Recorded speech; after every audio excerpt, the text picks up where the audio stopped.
સરકારી ઉચ્ચતર માધ્યમિક શાળા પ્રાણશીનામાં આપ સૌનું સ્વાગત છે। આપણે જે અર્થશાસ્ત્રનો પહેલો એકમની જે ચર્ચા કરી રહ્યા છીએ તેમાં એક મહત્વપૂર્ણ ટોપિક, તેનો એક અગત્યનો ટોપિકની ચર્ચા આજે કરવાની છે।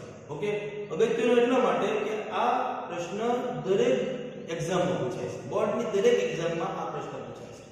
2 માર્ક્સમાં પૂછાય છે, 3 ગુણમાં પૂછાય છે અથવા 5 ગુણમાં પૂછાય। આ પ્રશ્ન ગઈ વખતે 5 ગુણમાં પૂછાયો હતો। એટલે વિદ્યાર્થી મિત્રો આ પ્રશ્ન આઈએમપી માં દર વખતે પૂછાય છે, એટલે આઈએમપી છે। ઓકે વિદ્યાર્થી મિત્રો, તો અહીંયા આપણે આ પ્રશ્નને વિગતે સમજવાનો પ્રયત્ન કરીએ। કયો પ્રશ્ન? આકૃતિ અને આલેખ દોરતી વખતે ધ્યાનમાં રાખવાની બાબતો। અહીંયા 6 મુદ્દા છે।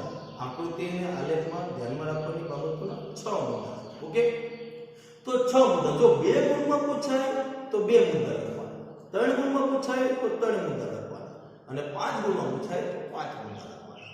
ઓકે, પહેલા બધા મુદ્દા લખી નાખવાના, પછી સમજાવી દેવાના। ઓકે, એટલે વિગતે એક મુદ્દામાં તમે 4 થી 5 લીટીમાં સમજાવશો તો 5 માંથી 5 ગુણ મળી જશે। ગઈ વખતે આ પ્રશ્ન 5 ગુણમાં પૂછાયો હતો। ઓકે વિદ્યાર્થી મિત્રો, તો તે પ્રશ્નને સમજવાનો પ્રયત્ન કરીએ। તેનો ફર્સ્ટ મુદ્દો, ઓકે, આકૃતિ અને આલેખના પ્રકારની પસંદગી। પહેલી ધ્યાનમાં રાખવાની બાબત, આકૃતિ અને આલેખના પ્રકારની પસંદગી અને રજૂઆત। ઓકે, તો વિદ્યાર્થી મિત્રો આપણો આલેખ એવો પસંદ કરવો જોઈએ કે જેથી સામાન્ય લોકોને, અભણ લોકોને તેમાં રસ પડે। એટલો સ્પષ્ટ હોવો જોઈએ, એટલો વ્યવસ્થિત હોવો જોઈએ કે સામા વ્યક્તિને તેમાં રસ પડે અને સામો વ્યક્તિ તેનું વિશ્લેષણ કરી શકે, સામાન્ય વ્યક્તિ પર તેનું વિશ્લેષણ કરી શકે, આલેખ નિહાળનાર વ્યક્તિ તેને વ્યવસ્થિત સમજી શકે। ઓકે વિદ્યાર્થી મિત્રો, તો આલેખની પસંદગી અને રજૂઆત, આપણો આલેખ કેવો પસંદ કરવો।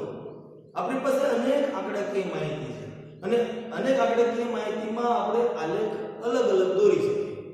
ઓકે, તો વિદ્યાર્થી મિત્રો આલેખના પ્રકારો ઘણા બધા છે, આલેખના પ્રકારો 6 છે। તો તેમાંથી કઈ માહિતી માટે કેવો આલેખ દોરવો, જેમ કે સ્તંભ આકૃતિ દોરવી, વૃત્તાંશ આકૃતિ દોરવી કે પાસેની સ્તંભ આકૃતિ દોરવી કે વર્તુળ આલેખ દોરવો। ઓકે, કઈ આલેખ આપણે કઈ માહિતી માટે દોરવો તે મહત્વનો પ્રશ્ન છે।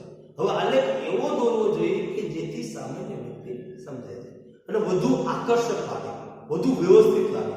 હવે અહીંયા એક નાનું ઉદાહરણ લઈએ કે એવી આંકડાકીય માહિતી, એક જ આંકડાકીય માહિતી માટે જુદા જુદા 2 આલેખ દોરી શકાય। એક તો વૃત્તાંશ આકૃતિ પણ દોરી શકાય અને વર્તુળ આકૃતિ પણ દોરી શકાય અને પાસેની આકૃતિ પણ દોરી શકાય છે અને વિભાજિત સ્તંભ આકૃતિ પણ દોરી શકાય।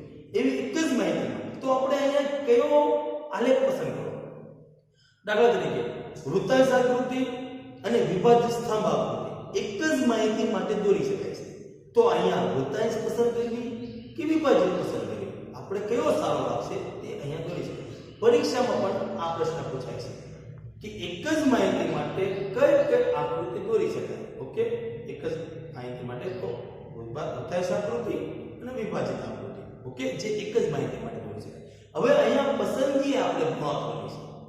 પસંદગી એટલા માટે મહત્વની છે કે આપણો આલેખ વધુ આકર્ષક બને, વધુ લોકોને, અધિકૃત લોકોને સમજાવી શકે, એટલે વધુ લોકોને સમજાવી શકે। એટલે પસંદગી અને રજૂઆત એકદમ ક્લીન, પસંદગી એકદમ વ્યવસ્થિત થઈ જોઈએ। આલેખ કયો પસંદ કરો તે મહત્વનું। અમુક આકૃતિ માટે રેખાકૃતિ મહત્વની છે, અમુક માહિતી માટે વૃત્તાંશ આકૃતિ મહત્વની છે, અમુક માહિતી માટે પાસેની આકૃતિ મહત્વની છે। જેથી કેવી આકૃતિ પસંદ કરીએ કે લોકોને સરળતાથી સમજાય, વિદ્યાર્થીઓને સરળતાથી સમજાય, એ મહત્વનું છે। ઓકે વિદ્યાર્થી મિત્રો, તો આકૃતિ અને આલેખના પ્રકારની પસંદગી અને રજૂઆત અહીંયા આપણો પહેલો ટોપિક છે। હવે બીજો ટોપિક સ્પષ્ટતા।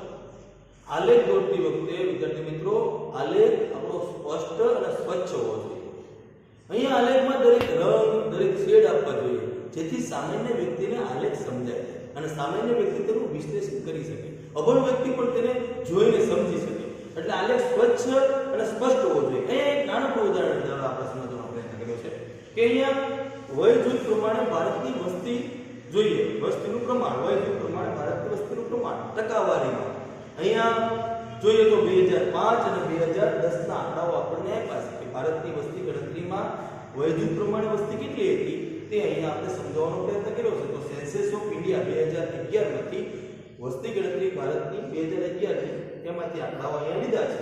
તો ઓકે, તો હોય છે 0 થી 14 વર્ષના લોકો 2005 માં અને 2010 માં.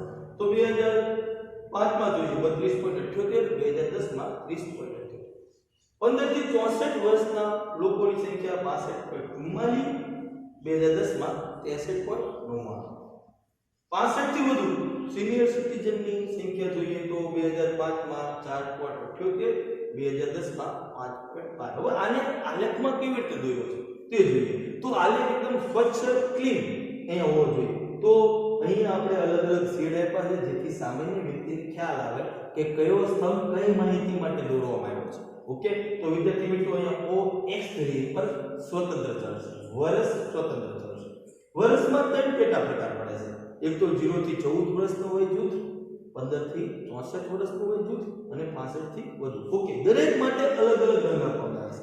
અહીંયા ગુલાબી રંગ જોઈએ તો 2005 માં ગુલાબી રંગ 0 થી 14 વર્ષ માટે, ગ્રીન રંગ 15 થી 64 વર્ષ માટે અને બ્લુ રંગ આપણે 65 થી વધુ વર્ષ માટે.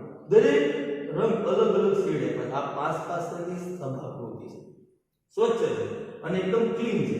ઓકે, તો બંને સ્તંભ વચ્ચેનું અંતર પણ સરખું છે, બંને સ્તંભોની પહોળાઈ પણ સરખી છે. એટલે વિદ્યાર્થી મિત્રો અહીંયા આલેખ આપણો એકદમ ક્લીન છે. OY ધરી પર વય જૂથની ટકાવારી આપી છે. ઓકે, તો અહીંયા OY ધરી પર વય જૂથની ટકાવારી અને વર્ષ. ઓકે વિદ્યાર્થી મિત્રો, અહીંયા આપણો આલેખની આ બાબત એકદમ સ્પષ્ટ હોવી જોઈએ. ઓકે, ત્રીજો મુદ્દો છે. ત્રીજો ટોપિક ચોક્કસ સ્કેલમાં આકૃતિના આલેખ દોરતી વખતે ધ્યાનમાં રાખવાની બાબતનો ત્રીજો ટોપિક ચોક્કસ સ્કેલમાં.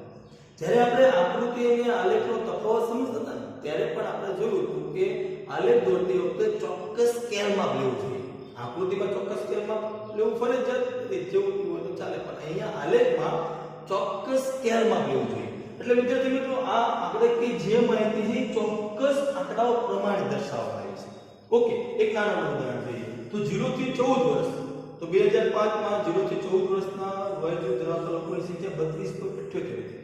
તો 2005 માં 0 થી 14 વર્ષનો આ જે સ્તંભ છે 32.78 તે ચોક્કસ સ્કેલમાં પ્રમાણે છે. ઓકે, તો અહીંયા 30, 31, 32, 33, 34, 35, 36, 37, 38, 39, 40 એમ 40 30 થી 40 માં 10 અંકો અહીંયા સમાયેલા છે. તો 32 એટલે 31 અને 32 અને 33 ની સેજ અંકો નીચે આ અંક દર્શાવવામાં આવ્યો છે ચોક્કસ સ્કેલમાં. એટલે જેના માટે અલગ રંગ આપવામાં આવ્યો છે, અલગ શેડ આપવામાં આવ્યો છે. 32.78 તેનું માપ છે. ઓકે, હવે બીજું તો કે 15 થી 64 વર્ષના વય જૂથ ધરાવતા લોકો 62 44. તો અહીંયાથી 60 61 62 63 64 65 66 67 68 69 70. અહીંયા 10 અંકો છે તો 62.44. તો 61 62 અને 63 ની વચ્ચે એક્ઝેક્ટ અંક બતાવવામાં આવ્યો છે. તમે આલેખ પટ્ટીમાં તો પરફેક્ટ જે ખાના હોય છે તે ખાનામાં જ આપણે ચોક્કસ માપ લેવાનું હોય છે. અહીંયા આપણી પાસે આલેખ પોથી નથી, આપણી મર્યાદા છે. ઓકે, એટલે વિદ્યાર્થી મિત્રો માફ કરજો. અહીંયા આપણે આલેખ પોથીમાં જો દોરતા હોય તો તમને પરફેક્ટ ખ્યાલ આવે, પણ અહીંયા બોર્ડમાં પણ એવી રીતે દોરવાનો પ્રયત્ન કરો ચોક્કસ માપ પ્રમાણે આપણે આલેખ દોર્યો છે. એટલે 62.44 એક્ઝેક્ટ અહીંયા આવશે તો એ માપ અહીંયા દર્શાવ્યું છે. હવે 65 થી વધુ વર્ષના લોકોની સંખ્યામાં 4.78 છે. એટલે અહીંયા 1 2 3 4 5 6 7 8 9 10 અહીં 10 તો 4.78 એટલે આ 4 અને 5 ની વચ્ચેનું માપ અહીંયા દર્શાવવામાં આવ્યું છે, જે બ્લુ રંગમાં દર્શાવ્યું છે. ઓકે, 4.78 એ ચોક્કસ સ્કેલમાં પ્રમાણે એને લેવામાં આવ્યું છે. તેવી રીતે 30.78, તેવી રીતે 63.99, તેવી રીતે 5.12. ઓકે, એટલે ચોક્કસ સ્કેલ વગર આલેખ શક્ય નથી, કેમ કે આલેખ અધૂરો છે. ચોક્કસ સ્કેલમાં વગર જો દોરશું ને તો આપણને ભૂલ ભરેલી માહિતી મળશે અને તેનાથી લોકો ગેરમાર્ગે દોરાય છે, લોકોની સમજ ક્લિયર થતી નથી. ઓકે, એટલે સામાન્ય લોકો જે આલેખ નિહાળે છે અથવા વિદ્યાર્થીઓને જ્યારે આલેખ શીખે છે ત્યારે ચોક્કસ સ્કેલમાં વગર આલેખ દોરાતો નથી. ઓકે, એટલે ત્રીજી મહત્વની બાબત ચોક્કસ સ્કેલમાં પરફેક્ટ સ્કેલમાં પ્રમાણે આલેખ દોરવો જરૂરી છે. ચોથો ટોપિક ધ્યાનમાં રાખવાની બાબતોનો આકૃતિ આલેખની બંને ધરી પરની વિગતો સ્પષ્ટ બતાવી. બંને ધરી OX ધરી અને OY ધરી બંને ધરી પરની વિગતો એકદમ સ્પષ્ટ હોવી જોઈએ. વિદ્યાર્થી મિત્રો, હવે અહીંયા જોઈએ તો અહીંયા પ્રશ્ન એ થાય કે OX ધરી પર શું આવશે અને OY ધરી પર શું આવશે. અહીંયા ક્લીન છે આપણે તો o x ધરી પર સ્વતંત્ર ચલ આવે છે અને o y ધરી પર પરતંત્ર ચલ આવે છે. ક્લીન. o x ધરી પર સ્વતંત્ર ચલ, o y ધરી પર પરતંત્ર ચલ. આ સ્વતંત્ર ચલ અને પરતંત્ર ચલ છે શું તે સમજો.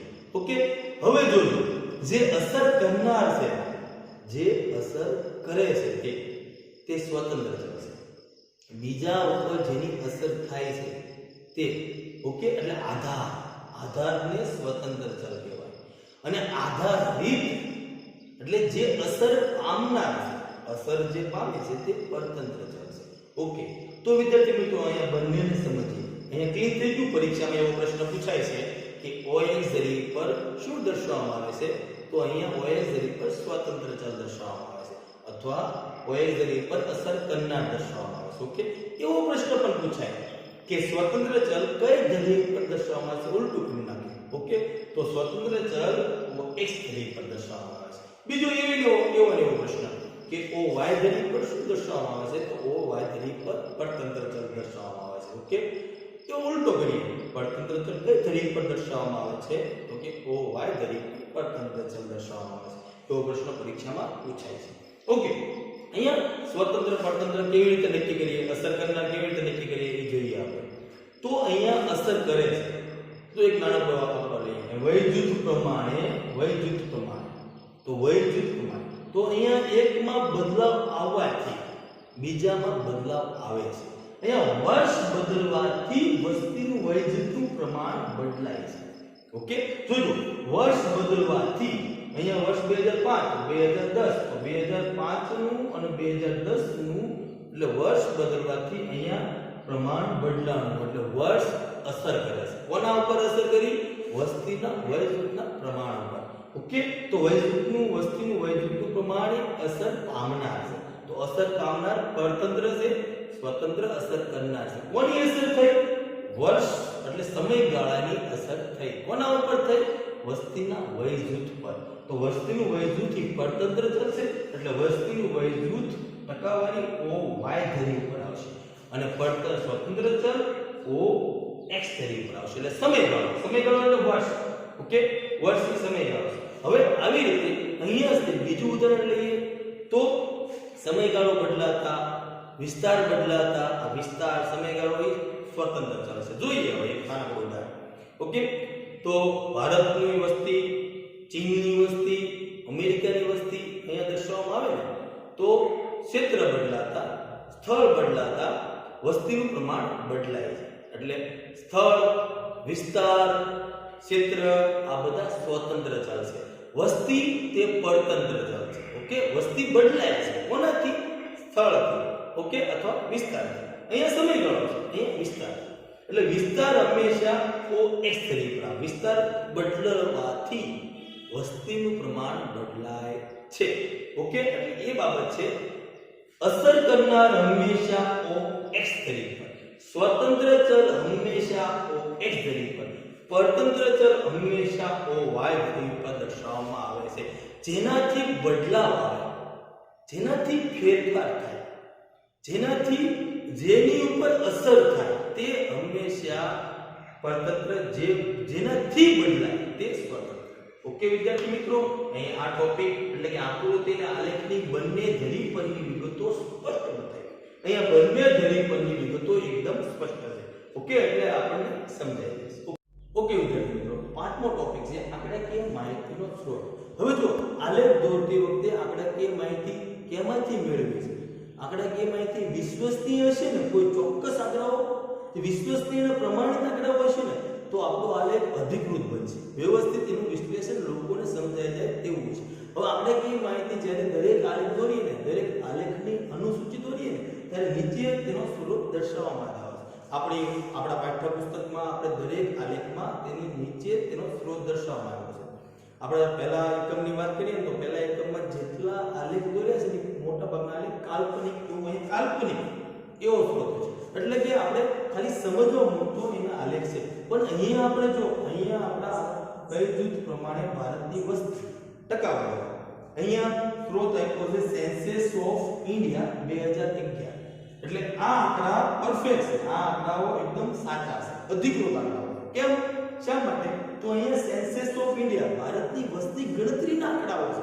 દર 10 વર્ષે જે વસ્તી ગણતરી થાય છે તેમાંથી આ આંકડાઓ લેવામાં આવ્યા છે. એટલે આ આંકડાઓ પ્રમાણિત છે, આ આંકડાઓ વિશ્વસનીય છે. એટલે દરેક આલેખ દોરતી વખતે આપણે એ ધ્યાનમાં રાખવાનું છે કે આંકડાકીય માહિતી જે આપણે અવલોકિત આંકડાકીય માહિતી છે તેનો સ્ત્રોત કેવો છે, તે પ્રમાણિત છે કે વિશ્વસનીય છે. જો વિશ્વસનીય આંકડાઓ હોય તો અહીંયા દરેક સેન્સસ ઓફ ઇન્ડિયા અહીંયા સ્ત્રોત દર્શાવવો જોઈએ.